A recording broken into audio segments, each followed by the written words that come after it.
Hi friends, welcome back to the channel.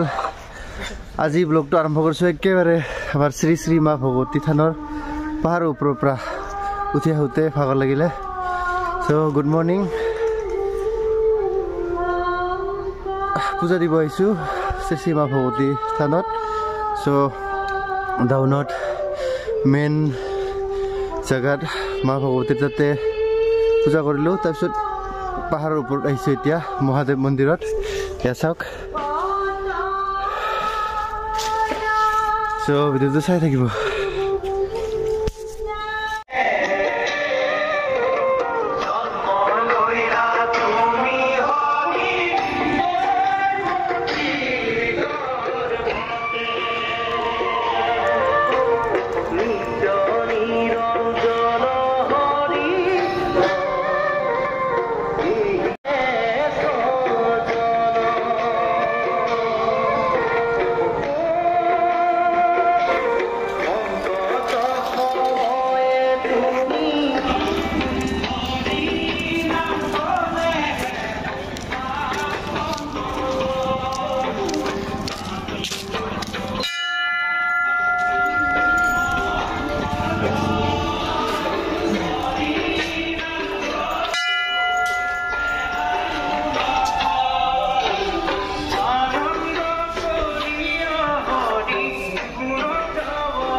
Hi friends, welcome back to the channel.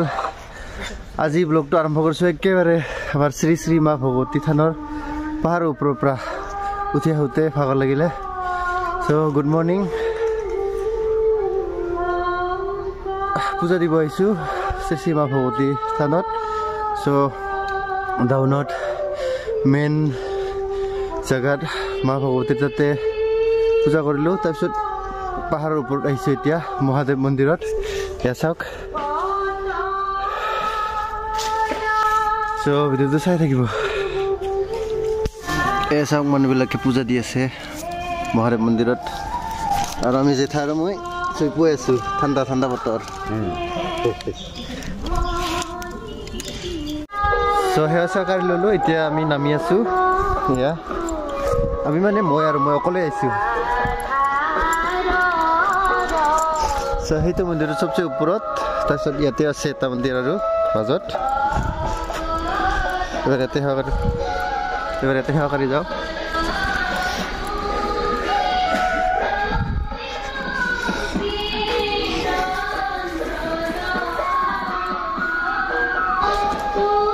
আমাৰ সেৱা কৰা হৈ গ'ল।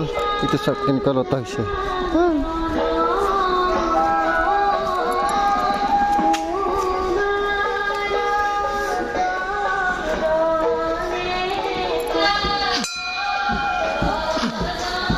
দে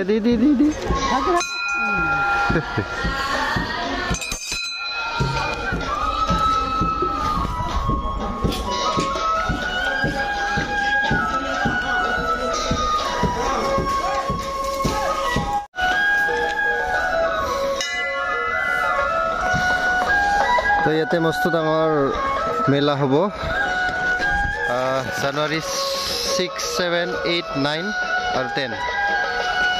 কোনোবা বছৰে 10 হয়, এই বছৰ 10ত নাই বোধ হয়, 6, 7, 8, 9। সো পূজাটো হৈ থাকিব আৰু মেলাও হ'ব ইয়াতে। সেইটো হ'ল কি পূজা দিলোঁ ৰাতিপুৱাৰ সময়। আজি শনিবাৰ স্কুল আছে, সেইকাৰণে অকলে আহিছোঁ তো জলদি পটকে মানে পূজাটো দি এতিয়া স্কুলত যাওঁ পিছত মেলা চাব আহিলে আৰু ভিডিঅ'টো দেখাম কি হয় মেলাত কেনেকুৱা মেলা হয় এইটো মেলাটো পিছত দেখাম আৰু